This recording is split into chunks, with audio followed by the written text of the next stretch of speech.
voyons ensemble la troisième partie du cours sur les vecteurs, intitulée « Produit d'un vecteur par un nombre réel ». On est ici. On a à voir ensemble une définition et une propriété. On commence par la définition. Donc quand on fait un produit, on fait en fait une multiplication. On va faire le produit d'un vecteur par un réel. Donc on va partir d'un vecteur U et on va le multiplier par une valeur k. Cette valeur k, elle appartient au nombre réel, donc à R, non nul. Autrement, ça a peu d'intérêt de multiplier par 0. Bon. Quand on fait U fois k, on obtient le vecteur k fois U, qu'on note KU, comme ça. Ok. Si maintenant on s'intéresse un peu plus près au vecteur obtenu, KU. Ce vecteur, il a trois caractéristiques, comme tout vecteur. La première, sa direction.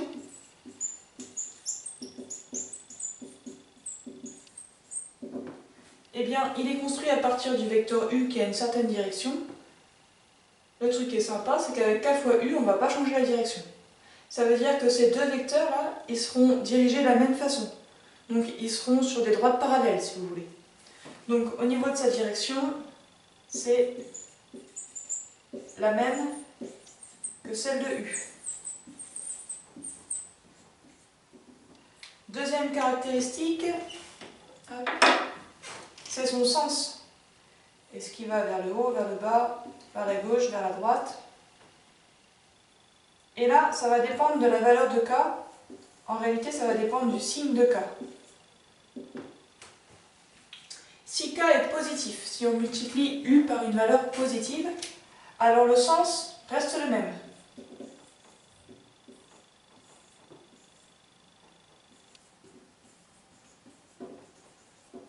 Donc si k est positif, alors même sens que U. Si k est négatif, on va prendre le sens opposé.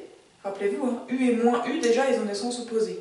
Donc U et moins de U auront des sens opposés, et ainsi de suite. Quand on multiplie par une valeur négative, on change le sens. On va dans l'autre sens. Donc si k est négatif, alors sens contraire, ou sens opposé.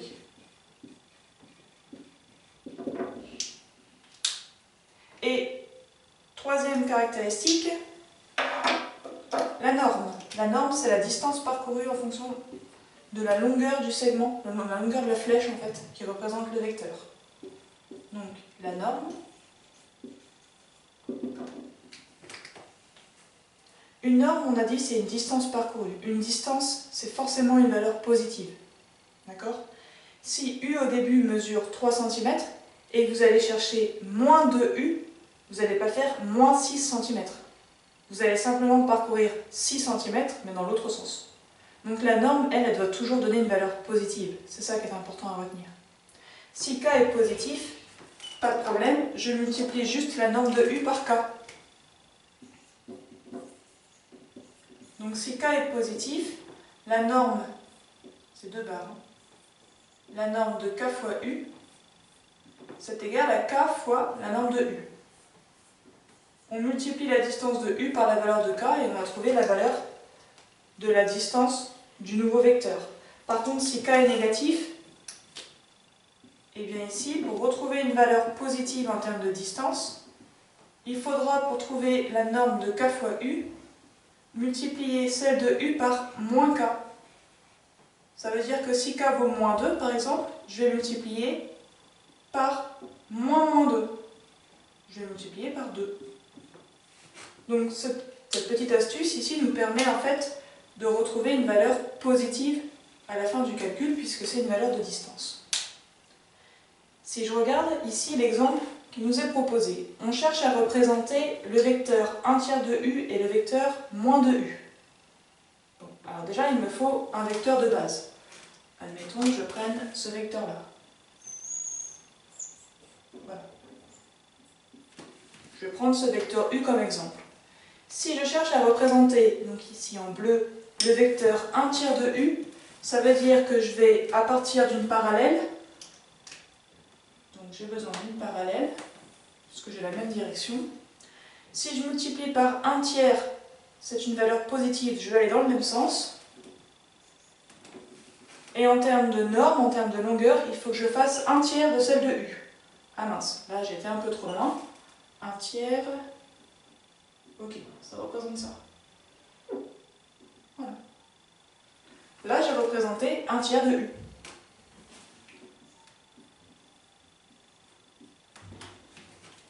Maintenant, pour représenter le vecteur moins de U. Première étape, ils ont la même direction, donc je trace encore une parallèle. Ici, je multiplie par une valeur négative, donc je vais aller dans le sens opposé. Donc je vais aller vers le bas.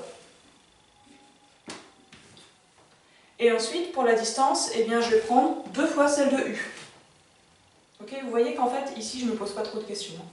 Je multiplie par K qui est négatif, mais en fait, je vais multiplier la distance par 2. C'est le chiffre qui est devant qui m'intéresse. Donc il faut que je prenne 2 fois cette longueur. Fois, 2 fois, hop, jusqu'ici.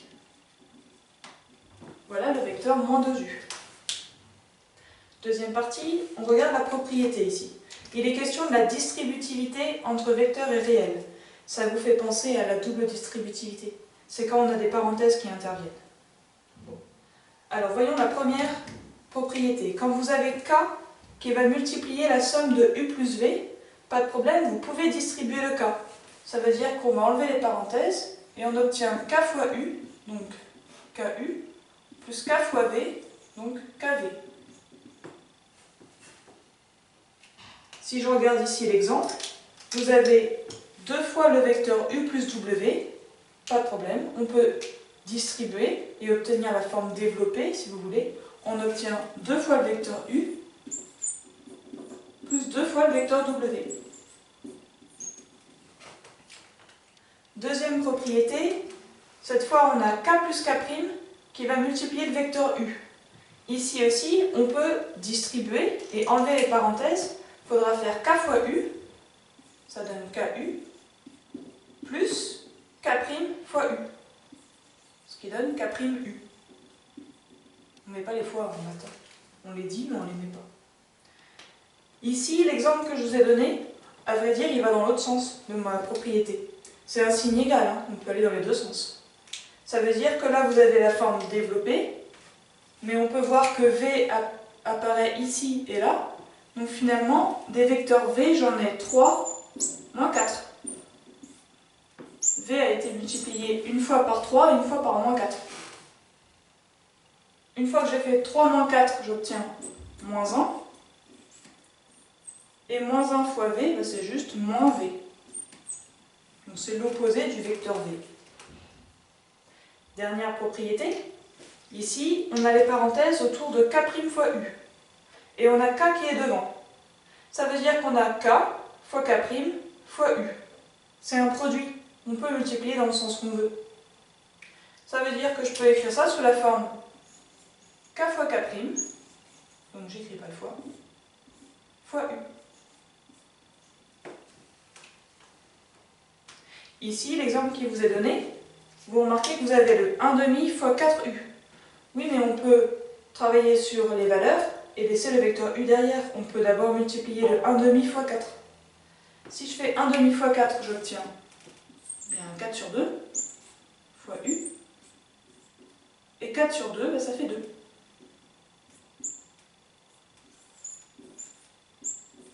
Voilà, j'obtiens 2U. J'ai terminé pour cette partie de cours. Vous n'hésitez pas, vous me posez vos questions, vous me laissez des commentaires et puis vous attaquez les exercices. Merci.